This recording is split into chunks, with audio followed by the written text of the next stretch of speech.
হুরায়রা রাদিয়াল্লাহু তাআলা আনহুর একটা হাদিস।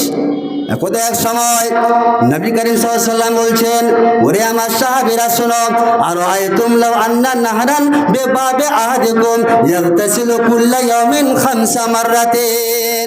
ওরে আমার উম্মতিরা শোনো, তোমাদের মধ্যে যদি কারো বাড়ির দরজার পাশে যদি একটি নদী থাকে, একটি নহর থাকে, এবং সে নহরে যদি কোনো ব্যক্তি একবার নয় দুইবার নয় খামসা মাররাতি যদি 5 বার গোসল করে, নবীজি আমার বললেন হাল ইয়াবকা মিন দারানিহি শাইইন। ওরে আমার উম্মতিরা শুনো, তোমরাই বলো দেখি, ওই লোকটার নদী রয়েছে, নহর রয়েছে বলে ওখানে একবার নয় দুইবার নয় 5 বার গোসল করেছে। 5 বার গোসল করার পরে ওই লোকটার শরীরে কি কোনো ময়লা থাকতে পারে? ময়লা থাকবে? মনে থাকবে? সাহাবীরা উত্তর দিলেন লা ইয়াবকা মিন দারানিহি শাইউন। ওই লোকটার শরীরে কোনো ময়লা থাকতে পারে না। নবী আমরা বললেন ফাযালিকা মাসালুস সালাওয়াতিল খামস ইয়ামহুল্লাহু বিহিন্নাল খাতায়া। ওরে আমার উম্মতিরা শুনো, ঠিক সেই রকমই 5 ওয়াক্তের নামাজ। আপনি জোহরের নামাজ পড়তে গেছেন, ওযু করে নামাজ পড়তে গেছেন, আপনার কিছুটা গুনাহ ঝরে পড়ে গেল, আবার আপনি আসরে গেলেন, কিছুটা গুনাহ ঝরে গেল, আবার আপনি মাগরিবে গেলেন, আবার কিছুটা গুনাহ ঝরে গেল। এইরকম করতে করতে ফজর হতে হতে ফজর নামাজ পড়া পর্যন্ত আপনার সমস্ত গুনাহগুলো ধূলিসাৎ হয়ে গেছে। সালাত বা নামাজ এমন একখানা ইবাদত, যে ইবাদত অশ্লীল ও অসৎ কাজ থেকে মানুষকে বিরত রাখে।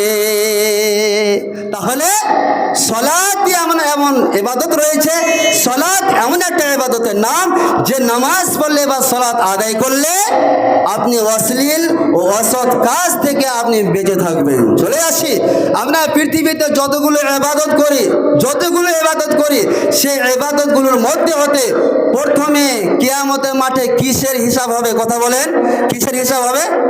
নামাজের, সালাতের হিসাব হবে। নবীজি বলছেন, হযরত আনাস রাদিয়াল্লাহু তাআলা আনহুর হাদিস, আউয়ালু মা ইউহাসাবু বিহিল আবদু ইয়াউমাল কিয়ামাতিস সালাত। ওরে আমার উম্মতিরা শুনো, কিয়ামতের মাঠে, কিয়ামতের দিনে সর্বপ্রথমে মানুষের নামাজের হিসাব হবে, সালাতের হিসাব হবে। ফাইন সালাহাত সালাহা লাহু সাইরু আমালিহি। কোন ব্যক্তির যদি নামাজ ঠিক থাকে, ওই লোকটা যদি সঠিক সময়ে নবীজির বিধি বিধান মেনে নামাজ যদি পড়ে, নবীজি আমার বলছেন ফাইন সালাহাত সালাহা লাহু সাইরু আমালিহি। ওই লোকটার যদি নামাজ বা সালাত যদি আল্লাহর কাছে গৃহীত হয়, তো নবীজি বলছেন ওই লোকটার বাকি আমলগুলো সবগুলো আল্লাহর কাছে গৃহীত হবে। আপনি নামাজ পড়েননি, আর আপনি এরকম মসজিদ 3 তলা 4 তলা বিল্ডিং একবারে ঠুকে দিয়েছেন, নামাজ আপনি পড়েননি, নামাজ আপনার নেই, আপনার দান খায়রাত কোনো কাজে, কথা বলেন, আসবে না। নবীজি আমরা বললেন ওয়াইন ফাসাদাত ফাসাদা লাহু সাইরু আমালিহি। ওরে আমার উম্মতিরা শোনো, তোমাদের নামাজ যদি আল্লাহর কাছে গৃহীত না হয়, কবুল না হয়, তাহলে নামাজ ব্যতীত আপনি আল্লাহর রাস্তায় দান করেছেন, মসজিদকে বানিয়েছেন, মাদ্রাসায় টাকা দান দিয়েছেন, আপনার ধন সম্পদ রয়েছে বলে আপনি হজ করেছেন, একবার নয় দুইবার নয় 3 বার অনেকবার, আপনার এইগুলো ইবাদত, কোনগুলো ইবাদত আপনার কাজে আসবে না। তার কারণ কি? আপনার এট ফার্স্ট নামাজই নেই। হযরতে আবু হুরায়রা রাদিয়াল্লাহু তাআলা আনহুর একটা হাদিস, উনি বলছেন যে নবী সাল্লাল্লাহু আলাইহি ওয়াসাল্লাম বললেন আসসালাতু সালাসাতু আসলাসিন। ওরে আমার উম্মতিরা শোনো, নামাজ পড়ে যে নেকিটা পাওয়া যায়, নামাজের মধ্যে এমন 3টা কাজ রয়েছে। নবীজি আমার বললেন আসসালাতু সালাসাতু আসলাসিন, নামাজ পড়ে যে নেকিটা পাওয়া যায় সে নেকিগুলো 3 ভাগে বিভক্ত। আত্মহুর সলসন, 1 ভাগ পবিত্রতার মাধ্যমে। দ্বিতীয় নম্বর হচ্ছে ওয়ার রুকু সলসন, দ্বিতীয় ভাগ হচ্ছে রুকুর মাধ্যমে। ওয়াস সুজুদ সলসন, তৃতীয় ভাগ হচ্ছে সাজদার মাধ্যমে। নবীজি আমার বললেন, ওরে আমার উম্মতেরা শুনো, ওয়াইন কবিলাত মিনহু সাইর আমালিহি, ওরে আমার উম্মতিরা শুনো, তোমাদের নামাজে যদি তোমরা সুন্দর করে ওযু করো, রুকুটা যদি আল্লাহর সামনে ভয় ভীতি নিয়ে যদি রুকু করো, সাজদাটা যদি আল্লাহকে খুশি করার জন্য বিনয়ের সাথে অন্তরে ভয় ভীতি নিয়ে তোমরা যদি সাজদা করো, আর সাজদা করে নামাজ পড়ে যদি তোমাদের নামাজটা আল্লাহর কাছে যদি গ্রহণযোগ্য হয়ে যায়, তাহলে বাকি আমলগুলো সবগুলো আল্লাহর কাছে গ্রহণযোগ্য হবে। ওরে আমার উম্মতিরা শুনো, ওয়ামান রুদ্দাত আলাইহি সালাতুহু, আর তোমাদের মধ্যে যে সমস্ত মানুষের নামাজটা আল্লাহর কাছে গ্রহণযোগ্য হয় না, বান্দারে শোনো, নবীজি আমার বলছেন, ওরে আমার উম্মতিরা শুনো, ওয়ামান রুদ্দাত আলাইহি সালাতুহু সাইরু আমালি, ওয়ামান রুদ্দা আলাইহি সাইরু আমালিহি, তোমাদের নামাজ আল্লাহর কাছে গ্রহণযোগ্য হয়নি বলে তোমাদের বাদ বাকি আমলগুলো সবগুলো আল্লাহর কাছে গ্রহণযোগ্য হবে না। জি, নামাজ সালাত এমন একখানা ইবাদত, যে ইবাদত করলে আপনার যে দিনে রাত্রে যে আপনার ছোট ছোটগুলো পাপগুলো হয়ে যায়, এই পাপের কাফারা স্বরূপ কাজ করে। কি কথা বলেন? সালাত নামক ইবাদত। হাদিসটি বর্ণনা করছেন হযরতে আবু হুরায়রা রাদিয়াল্লাহু তাআলা আনহু। কি হাদিস?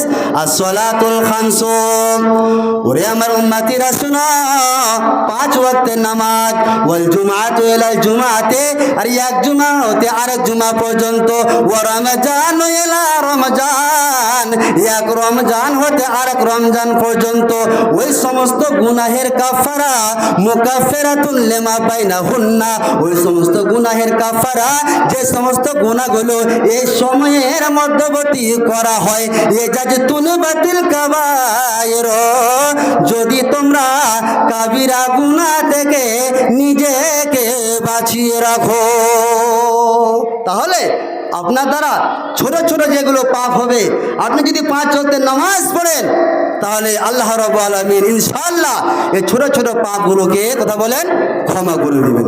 হযরতে আবু হুরায়রা রাদিয়াল্লাহু তাআলা আনহুর একটা হাদিস, একদা এক সময় নবী করিম সাল্লাল্লাহু আলাইহি ওয়াসাল্লাম বলছেন, ওরে আমার সাহাবীরা শোনো, আর আয়াতুম লাউ আন্না নাহরান বিবাবে আহাদিকুম ইয়াগতাসিলু কুল্লা ইয়াউমিন 5 মাররাতিন, ওরে আমার উম্মতিরা শোনো, তোমাদের মধ্যে যদি কারো বাড়ির দরজার পাশে যদি একটি নদী থাকে, একটি নহর থাকে, এমন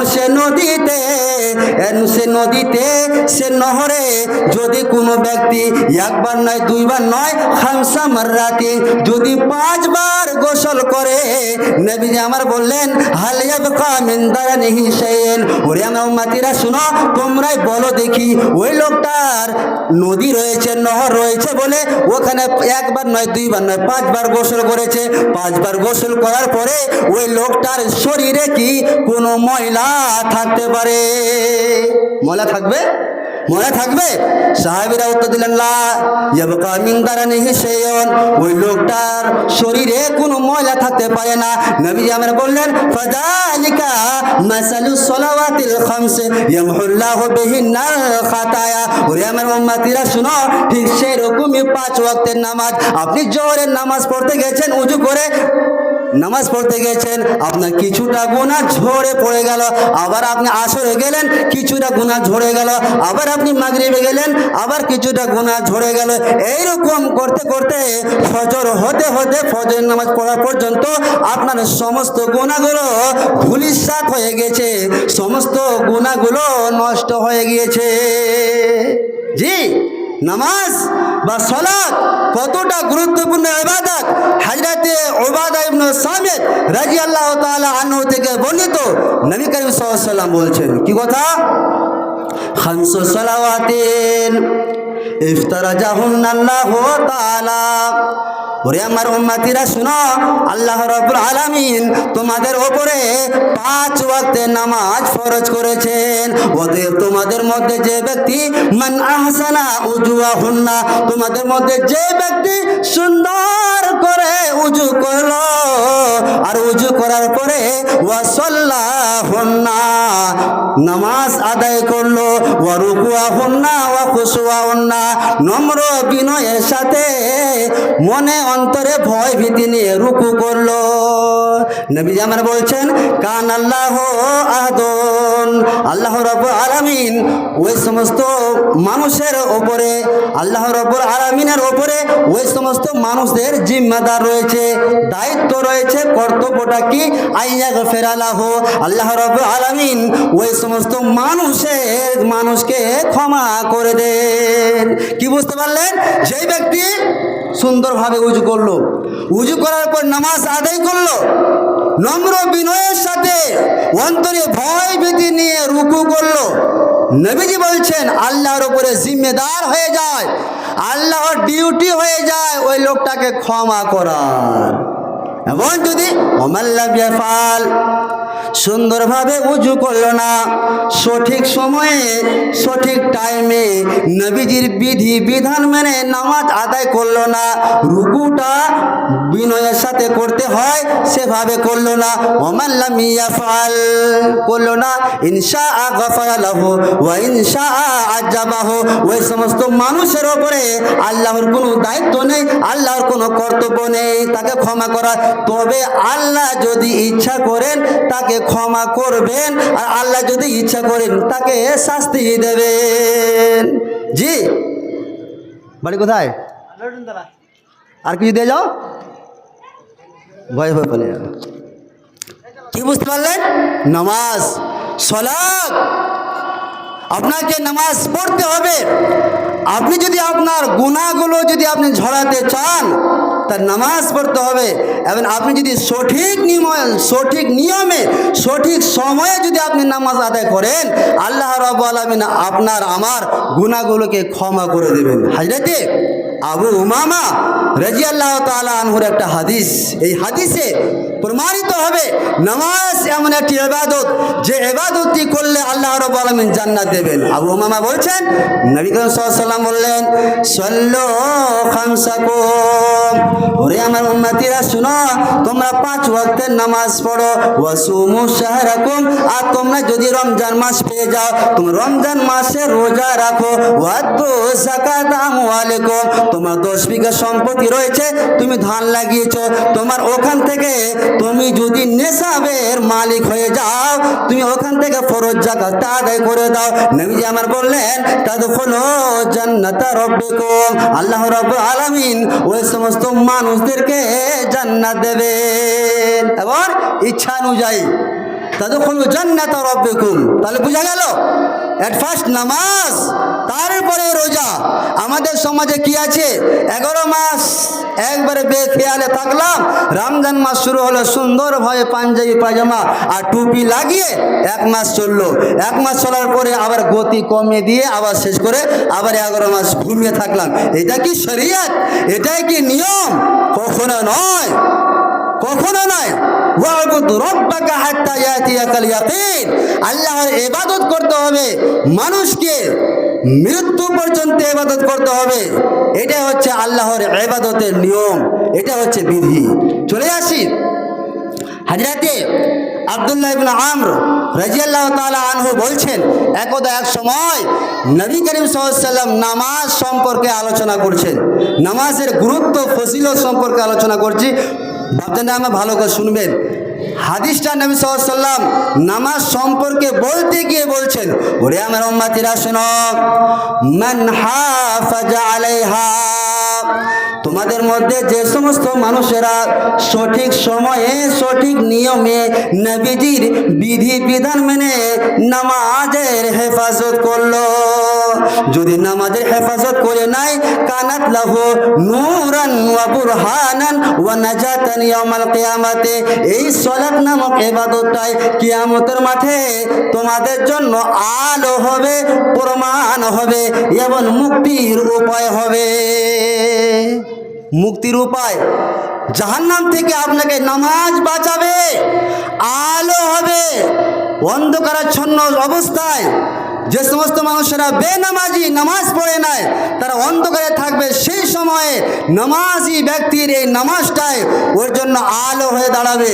প্রমাণ, আপনি প্রমাণ দেবেন, আল্লাহ আমি জান্নাতে যাব। আল্লাহ বলবেন কেন? এই দেখুন নামাজ রয়েছে, ওয়া বুরহানান, নামাজ রয়েছে, এটা আমার দলিল। আপনি প্রমাণ দিবেন। আর যদি আপনি নামাজ না পড়েন, যদি আপনি নামাজের হেফাজত না করেন, ওমাল্লাম ইয়াফাল, যদি আপনি নামাজ না পড়েন, তাল্লাম তাকুন লাহু নূরান ওয়ালা বুরহানান ওয়ালা নাজাতান ইয়াউমাল কিয়ামাতে, কিয়ামতের দিনে আপনার আলো হবে না, প্রমাণ হিসাবে কিছু হবে না, এবং আপনাকে মুক্তিও দেওয়া হবে না। এবং সে কিয়ামতের মাঠে সবচেয়ে দুর্ভাগ্য ব্যাপার হলো এটা যে সেই দিনে আপনার বসবাস হবে ফিরাউনের সাথে, হামানের সাথে, উবাই ইবনে খালফের সাথে, কারুনের সাথে। আপনার ওই সময়ে কিয়ামতের মাঠে বসবাস হবে। ও কানা ইয়াউমাল কিয়ামাতে মা কারুন ওয়া ফিরআউন ওয়া হামান ওয়া উবাই ইবনে খালফ। জি, এই হাদিসটাকে কেন্দ্র করে অনেক আলেম, যোগ্য আলেমেরা বলেছেন যে আল আহাদুল্লাযী বানানা বাইনাহুম সালাত ফামান তারাকাহা ফাকাদ কাফার। একজন মুসলমান এবং একজন অমুসলিমদের মধ্যে পার্থক্য হলো কি? কথা বলেন, নামাজ। এ বিষয়ে যদিও মতভেদ রয়েছে, কিছু কিছু আলেম বলেছেন যে নামাজ কাফের, কাফের নামাজ ছেড়ে দিলে কাফের নয়। ও যদি ডাইরেক্টলি প্রকাশ্য বলে নামাজ পড়ে কী হবে, নামাজ পড়বো না, তাহলে ও কাফের মধ্যে পড়লো। কিন্তু যদি বলে নামাজ আমি পড়বো কিছুদিন পরে বা কাল থেকে পড়বো, তাহলে ও কাফের না। যাই হোক, এই হাদিসটাকে কেন্দ্র করে অনেক আলেমের মতামত যে যেহেতু কিয়ামতের মাঠে আপনি যদি দুনিয়াতে নামাজ না পড়েন, তাহলে আপনার বসবাস, আপনার সঙ্গী হবে, আপনার সাথী হবে কিয়ামতের মাঠে কে? ফিরাউন, হামান, কারুন, উবাই ইবনে খালফের মতো এই সমস্ত কাফেরদের সাথে আপনি কিয়ামতের মাঠে থাকবেন।